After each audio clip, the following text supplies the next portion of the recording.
Hello everybody, Marcia here. I am back today with another YouTube scrapbook process video for My Creative Scrapbook. Today I am using one of the cut files that comes with the kit. This has the My Favorite Color is Fall, and this cut file was designed by Pear Tree Cut Files. These cut files are amazing. This shop in the UK is new, and they are going to be doing the cut files for My Creative Scrapbook for a little while. The November main kit from My Creative Scrapbook included pattern papers from the Pebbles Avenues collection, and also some embellishments from Simple Stories Cozy Days. And there, I think, was some pattern papers from the Simple Stories Cozy Days collection as well. I am backing this cut file with some of the pattern papers from the Avenues collection. And I have just made a video on how to deconstruct a cut file so that you can cut out just the inside letters like I did here. And in this case, because I kept the words all one color, it was very easy, and in some cases the letters were welded together, so it made for very few pieces, and it made assembling this cut file very fast. The glue bottle that I'm using on this cut file is one that I got from Amazon. You can put your own favorite adhesive inside of it, and it has a needle tip on it, so it's very delicate. It can get the very tiny pieces, and the cap has a piece that fits inside the needle on the top of this glue bottle so that it should never clog up on you. If you're not using it, be sure to cap it right away, but I haven't had issues with mine clogging on me. Be sure to check it out. There's a link for this glue bottle in the description below if you are interested in purchasing one. I wanted to leave the leaves on here really airy and just have the pops of color in the bigger letters. But what I realized then is that it doesn't pop like I want it to. I want it to show up just a little bit better, that light tan color. I wanted to add a little bit of ink around the edges just to see if I could get it to come out a little better and stand out better. So I got my foam daubers out and some vintage photo distress ink, and I'm just going to take the dauber and dab it in the ink and rub it along the edges of my cut file. I thought some color might help the title pop a little more. I am going to add a little bit of yeso on a piece of heavy white cardstock. So when I'm doing mixed media on my background, I like to use a very heavy basil cardstock, and this keeps the paper from warping more. I really like it. So there'll be a link for this in the description below as well.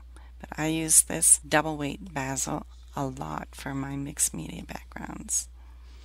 I am just going to use some spray mists and combine the ink with some water. So I'll just, on a piece of plastic here, adding a little bit of the mist and then adding some spritz of water and mixing it together. And I'm using a brush to put the color where I want it, so that I can see where it's going to be right behind my background.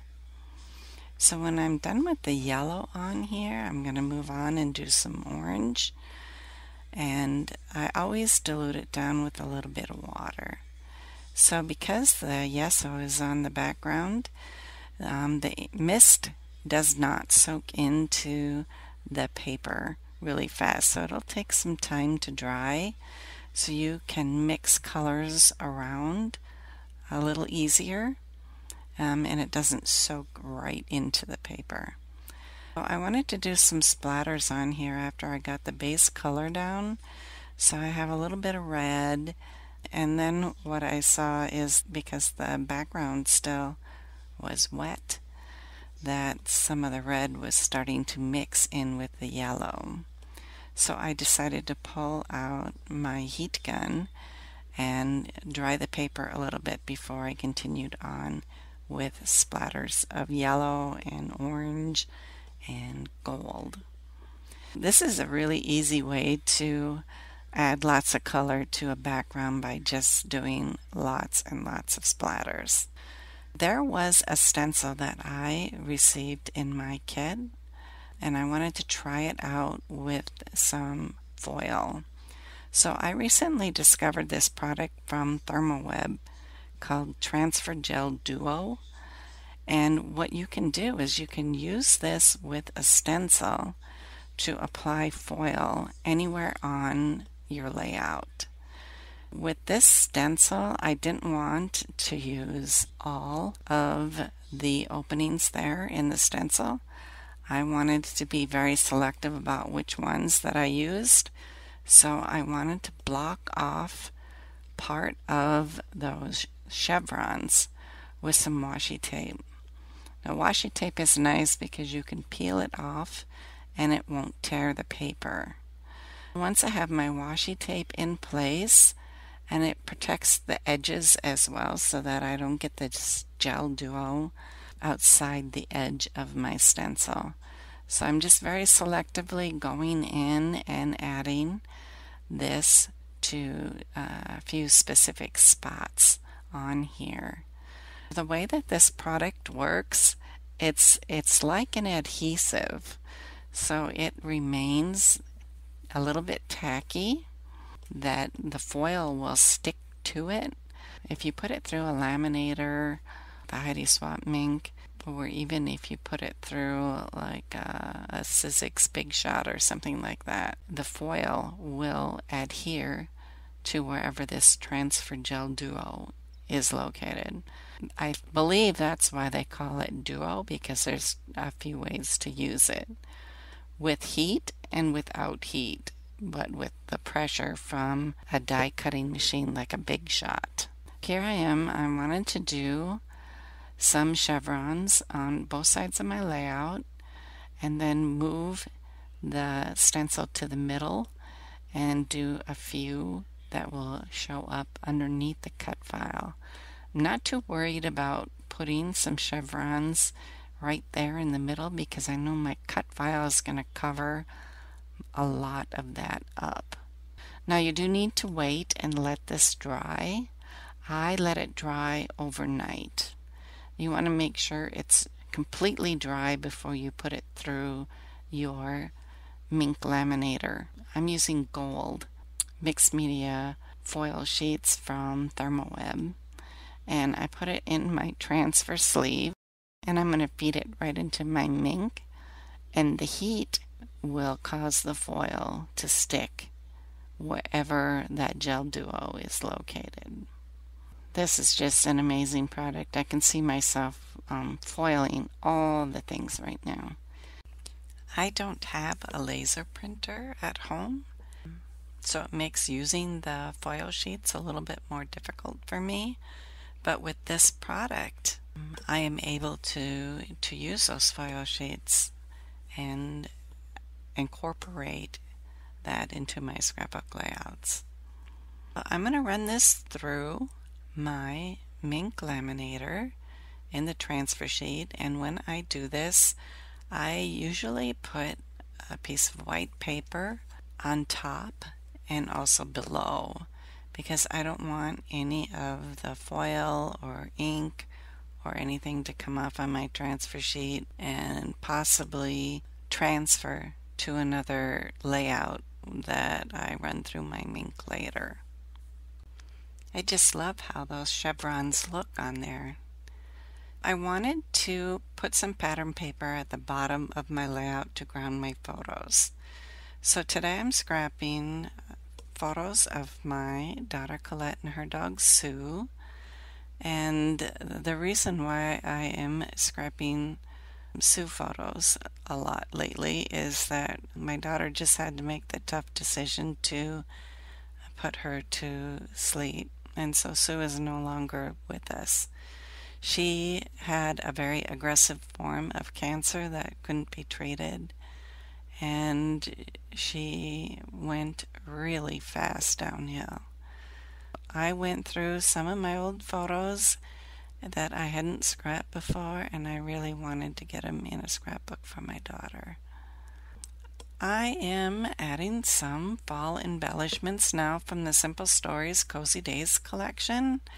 There were some foam stickers that came in the kit, so they have some fall icons like leaves and pumpkins, some titles, but because I already have my cut file title, I just mostly wanted to add leaves and make it look like those leaves were falling down my page. And then there was this Happy Fall sticker that I am placing at the bottom of my photos. So the photos were popped up with some foam adhesive, and I also had some craft foam I found when I was cleaning out my craft closet that I added onto the back of the photos to give it a little bit more support. I still was not very happy with my cut file title. I just felt that it needed a little bit more to make that title pop. I went back in and I cut portions of the title out again. So this is why I am trimming with my Cutter Bee scissors. I just erased parts of the cut file away, and so there weren't any cut lines for part of these words. And so I just trimmed with my Cutter Bee scissors to make it look like that I had cut just the words themselves. I really like how the black looks on there much better. It pops so much better, and the black coordinates with that plaid print on the bottom. My Creative Scrapbook puts together 4 kits every month, so there really is something for every kind of scrapbooker that you are.